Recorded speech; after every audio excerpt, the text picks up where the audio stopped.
Everyone, welcome back to the channel. कैसे हो आप सभी? आई होप आप सब बहुत बढ़िया होगे।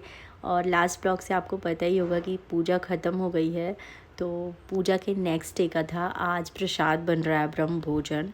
तो सुबह सुबह का टाइम है। सबसे पहले मैंने डुगू को नहला दिया है। और प्लीज़ घर को इग्नोर करना क्योंकि बहुत ही ज़्यादा मैनेज टाइप सा मैसी सा दिख रहा है। और ये सारे कपड़े धुले हैं जिसे मैं अभी फोल्ड करूँगी क्योंकि पूजा ख़त्म होने के बाद ना यार बहुत सारे कपड़े निकले हैं और सब कुछ धो के और उसको उसकी जगह पे रखना भी बहुत ज़रूरी है क्योंकि यहाँ पर तो कोई रहता नहीं है। तो अब सबको निकलने की जल्दी है, सबको अपने ड्यूटी पे वापस जाना है। तो इस वजह से खूब सारे कपड़े धुले हैं। फिर मैंने बेबी की मालिश करी, उसे भी नहला दिया और फिर उसे रेडी कर रही हूँ। बेबी जैसे जैसे बड़ी हो रही है ना बहुत ज़्यादा परेशान कर रही है। पता है पहले तो मैं उसकी चोटी बना देती थी ना, वो आराम से रहने देती थी। लेकिन आजकल तो मैं उससे चोटी बनाऊँ, क्लिप लगाऊँ, हेयर बैंड लगाऊँ, सब कुछ निकाल देती है। और मैं उसके इतने सारे कपड़े लेकर आई थी ना यार कि मैं उसे पहनाऊँगी, बहुत अच्छे से रेडी करूँगी। लेकिन यहाँ पर इतनी गर्मी है ना कि बस पुराने और यूज्ड कपड़े जो बहुत ही लाइट हो वही पहन सकती है। और मोस्ट ऑफ द टाइम ना तो वो सिर्फ डाइपर या फिर पैंटी पहन के ही रहती है क्योंकि बहुत गर्मी हो रही है। तो क्या कर सकते हैं।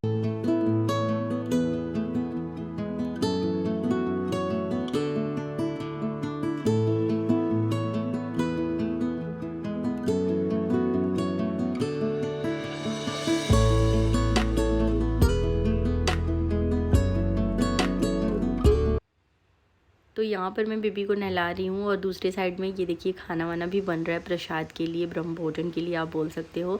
मेन्यू बिल्कुल ही सिंपल है। बूंदिया बन रही है, मतलब बुनिया जो होती है ना वो हमारे में बहुत ही शुभ माना जाता है। कोई भी इस तरह का फंक्शन हो तो बुनिया तो बनना ही बनना है, ऐसा है, एकदम मैंडेटरी है। तो बुनिया बन रहा था, पूड़ी बन रही थी, एक मिक्स वेज, शाही पनीर, गुलाब जामुन और चटनी। तो ये सिंपल सा हमारा मेन्यू था। सिंपल नहीं था, अच्छा खाता था। राइस का हमने कोई प्लान नहीं रखा था। मम्मी के तीनों भाई मामा लोग आ गए हैं तो एक मामा बैठ के बस देखभाल कर रहे थे, मतलब कैसे बन रहा है नॉल। यहाँ पर मैं भी नहा धो के हेयर वॉश वगैरह करके और रेडी हो रही हूँ। साड़ी पहना है मैंने। और पता है इस फंक्शन के लिए ना मैंने कुछ भी अपने लिए परचेज़ नहीं किया है। तो मैं अपनी पुरानी साड़ियाँ ही मिक्स एंड मैच करके पहन ले रही हूँ। और थोड़ी सी अभी मोटी हूँ ना तो मैंने ब्लाउज़ को थोड़ा बहुत खोला है तो थोड़ा सा फिटिंग अच्छा नहीं आ रहा है। पर फिर भी मैंने अपने लिए शॉपिंग नहीं करा यार क्योंकि टाइम भी नहीं था। और मुझे लगा कि चलो साड़ियाँ ख़रीदना ना वेस्ट लगता है क्योंकि पहनना बहुत कम होता है। सुबह सुबह बहुत गर्मी हो रही थी और बेबी भी तंग करी थी। तो मैं सोच रही थी बेबी सो जाए क्योंकि बेबी ना जब तक सोती नहीं है ना वो मेरे गोद में ही लदी रहती है और जिसकी वजह से गर्मी और ज़्यादा होती है। यहाँ पर मेरे जीजाजी भी आ गए हैं और इनको आपने मेरे बेंगलोर के ब्लॉग में देखा होगा। ये मेरे से मिलने एक बार आए थे तो वो भी छुट्टी आए हुए हैं तो वो भी आए थे। जो भी खाना बनता जा रहा है उसको इस रूम में शिफ्ट कर रही हूँ मैं। मतलब ये वही रूम है जिसमें पूजा हुआ था और पूजा का स्थान भी अब फाइनली बन गया है। तो खाना भी ऑलमोस्ट बन गया था क्योंकि लोग बहुत सुबह से ही काम लगा दिए थे। आई थिंक सुबह के 5 बजे से सब लोगों ने खा लिया था, मैंने रिकॉर्ड नहीं किया। और ये सब फैमिली मेम्बर्स ही हैं, घर के लोग हैं। तो ये लोग खा लिए और अब लेडी गैंग खाएंगी और मैं खिलाऊंगी। ये मेरे लिए बहुत ही प्लेज़र की बात है, बड़ा ही इन्जॉय, मतलब मैं तो बहुत ज़्यादा इन्जॉय कर रही थी। और पता है यार ये ट्रेडिशन तो अब मतलब हमारी सोसाइटी से ऑलमोस्ट लुप्त ही हो रहा है। देखने को ये विजुअलिटी मिलती नहीं है। पर ट्रस्ट में इस तरह से कतार में बैठ के खाना और सब सर्व करता है कोई एक, बड़ा ही प्यारा लगता है यार, बहुत अच्छा लगता है। मुझे तो बहुत ही अच्छा लग रहा था। डुगू भी देखो कितना खुश है, सबको पानी दे रहा था और बहुत ज़्यादा एक्साइटेड था। मम्मा मैं भी हेल्प करना चाहता हूँ। तो बड़ी मम्मी है, सासू माँ है, बड़ी भाभी हैं और साइड पे जो कॉर्नर पे बैठी है वो मेरे भतीजे की वाइफ है। मतलब मैं उसकी बुआ सास लगूँगी। और ये उसके 2 बच्चे हैं, टुगू है। तो मैंने सबको सर्व किया और ये लोग खा रहे थे और यहाँ पर खूब सारे बातें भी मैं बना रही थी और बड़ा ही अच्छा लग रहा था, हंसी ठिठोली हो रही थी, बहुत मज़ा आया यार सच। तो खाना वाना खाने के बाद हम आराम से मस्त बैठे और खूब सारे गप्पे मारे। आपको पता है ना जब 4 औरतें मिल जाती है तो कितनी सारी बातें होती हैं करने के लिए। तो ये वही टाइम था, खाना वाना भी हो गया था, पूजा भी हो गया था, कोई काम नहीं था, एकदम सब लोग फुल ऑन चल मार रहे थे। और यहाँ पर देखो बेबी अपनी बड़ी मम्मी के साथ कितने प्यार से खेल रही है। जनरली वो यहाँ पर किसी के साथ खेल नहीं रही थी पर शायद मतलब भाभी ने पता नहीं उसे कैसे अट्रैक्ट कर लिया था। खूब सारी बातें करी और बातें करते करते मैं तो भूल ही गई कि मैं ब्लॉगिंग भी कर रही हूँ। तो यहाँ के बाद मैंने आगे ज़्यादा कुछ शूट नहीं किया। और ये लोग भी रुके नहीं थे। शाम की चाय वाय करने के बाद 6-7 बजे तक सब लोग निकल गए थे। मैं तो चाहती थी कि सब लोग रुके बट कोई रुका नहीं क्योंकि सबको यार अपने अपने काम होते हैं, अपनी अपनी ज़रूरतें होती है। और यहाँ के बाद डायरेक्टली मैं आप लोगों से मिल रही हूँ नेक्स्ट डे इवनिंग में, और हम यहाँ पर रेडी शेडी होके घर को लॉक कर रहे हैं क्योंकि बहुत दिनों से जो सोच रहे थे वो काम पूरा करने जा रहे हैं। जी हाँ, हम जा रहे हैं गंगा आरती देखने। जब भी आती थी ना, हस्बैंड को बोलती थी इस बार गंगा आरती दिखा देना, पर किसी न किसी रीज़न से वो मिस हो जाता था। पर फाइनली आज जा रहे हैं और आज भी बहुत लेट है। हस्बैंड बोले थे जल्दी चलो, जल्दी करो वरना हम नहीं दर्शन कर पाएंगे। मम्मा कुछ और लेने का मन है।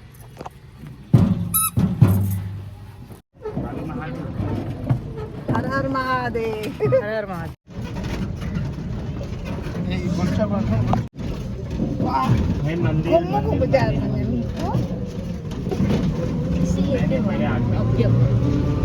पता ही नहीं चला कि हम कहाँ बैठे हैं। तो हम निकल गए थे ई रिक्शा से बनारस की गलियों में। बहुत ही मनमोहक सा दृश्य था। शादी के बाद पहली बार मैं गंगा आरती देखने जा रही हूँ। वैसे मैंने तो शादी से पहले देखी हुई है एक बारी, बट हस्बैंड ने अभी तक नहीं देखी है। मतलब बड़ा ही अजीब सा बात है कि हमारा बनारस में घर है और हमने बनारस की गंगा आरती नहीं देखी है। बाहर से लोग आते इसे देखने, और सनसेट होने वाला टाइम था, बड़ा ही मस्त सा व्यू आ रहा था। ये राजगिरी पुल से हम गुजर रहे हैं, अगर मैं गलत नहीं बोल रही थी। और गंगा मैया के दर्शन आप भी कर लीजिए। जय हो गंगा मैया।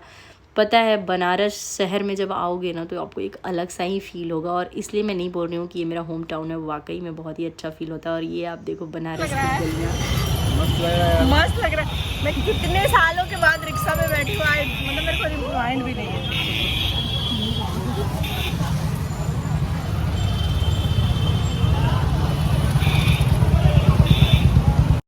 तो हम ई रिक्शा से गए थे रिज़र्व करके, लेकिन वो एक जगह पार्किंग में चली गई क्योंकि अंदर ना जैसे जैसे अब गंगा के किनारे जाओ, मतलब आरती के नज़दीक ट्रैफिक बहुत ज़्यादा हो जाती है, तो वहाँ से रिक्शा जाता है। और ये रिक्शा भी हमें बिल्कुल गंगा के किनारे तक नहीं छोड़ती है क्योंकि आगे पुलिस की ड्यूटी लगी हुई है। वो लगभग 800-900 या 1 किलोमीटर के अराउंड ही पीछे रिक्शा को भी रोक देते हैं।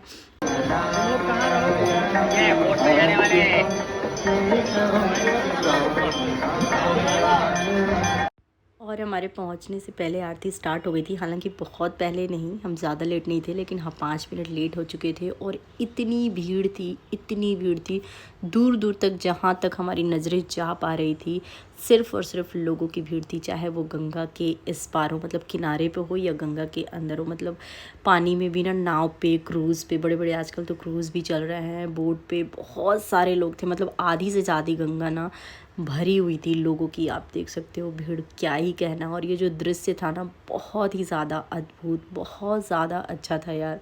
तो आप भी इस आरती को मेरे साथ एक बार और एंजॉय करो।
इतनी ज़्यादा भीड़ थी ना कि लोग, जैसे ना गंगा के किनारे चौकी रखा हुआ था या बैठने के लिए बनाया हुआ था चबूतरा टाइप, उस पर खड़े हो गए थे। तो लकीली मुझे भी एक चौकी में थोड़ा सा स्पेस मिल गया था, तो मैं खड़ी थी। पापा मम्मी तो पता नहीं कैसे जुगाड़ कर करके आगे तक चले गए थे, तो उनके दर्शन भी अच्छे हो गए। और ये देखो मैं चौकी पे खड़ी हूँ, डुगू को ले ली थी और हस्बैंड वहीं से देख रहे थे।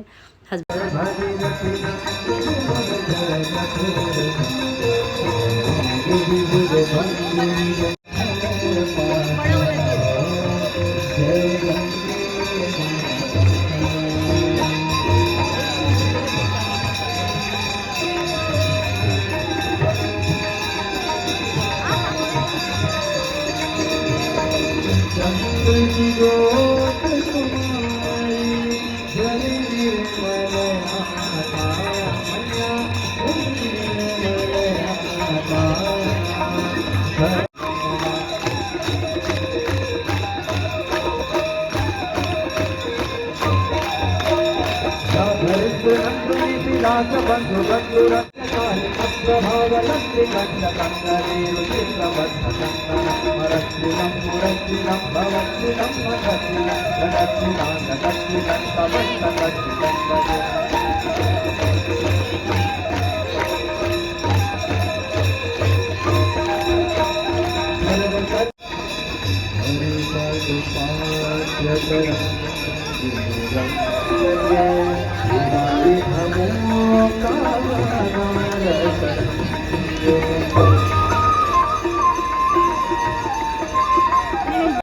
आरती को पूरा एंजॉय करने के बाद हमने आरती ली और फटाफट से जल्दी जल्दी वहाँ से निकल गए, क्योंकि जैसे जैसे आरती ख़त्म होने का हो रहा था ना, थोड़ा पहले से ही लोग निकलना स्टार्ट हो गए थे। बहुत ज़्यादा, मतलब जितनी भीड़ देख रहे हो यही सिंगल वे है निकलने का, तो काफ़ी ट्रैफिक होने वाली थी। पता है स्ट्रीट साइड में ना बहुत सारे अट्रैक्टिव चीज़ें मतलब मिल रही थी। मेरा तो बड़ा मन हो रहा था कि मैं जाऊँ, लेकिन पापा के डर से मैं नहीं जा रही थी कि वो बोलेंगे कि, क्योंकि वो बार बार बोल रहे थे जल्दी निकलो, बहुत भीड़ होने वाली है। हमारे साथ बच्चे भी थे ना, लेकिन दिल है कि मानता नहीं। कुछ भी करते करते मैं एक शॉप पे चली ही गई और एक मैंने पर्स उठा ही लिया, क्योंकि नहीं माना यार मन। वैसे तो बहुत सारी चीज़ें दिख रही थी, मुझे ऐसा लग रहा था कि मुझे लेना चाहिए था, क्योंकि इस तरह से स्ट्रीट शॉपिंग करने की बात ही अलग होती है। फिर भी मैंने एक पर्स ले लिया था, तो आगे चल के मैं आप लोगों को दिखाऊंगी, या फिर आप मेरे अपकमिंग ब्लॉग्स में मेरे को लेते हुए उसे देख सकते हैं। उसके बाद मम्मी ने आइसक्रीम खाई, मेरा मन नहीं था, और बेबी ने भी खाई, मतलब दादी और पोती दोनों ने।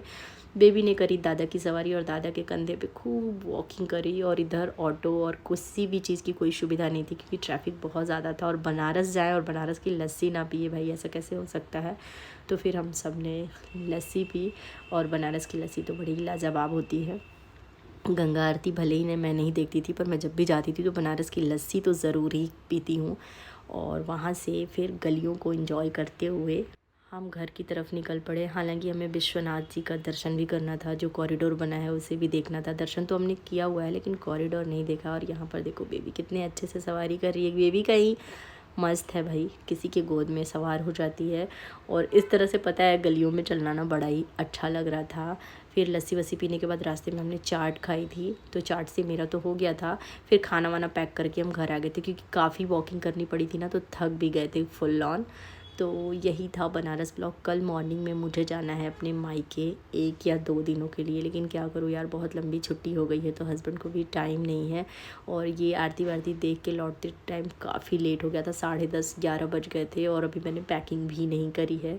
तो इसीलिए मैंने आगे वीडियो ज़्यादा कुछ शूट नहीं किया, क्योंकि अब शक्ति भी नहीं बची थी और नींद भी बहुत ज़्यादा आ रही थी, और मुझे तो घर जाके पैकिंग भी करना है। दोनों बच्चे भी थक गए थे।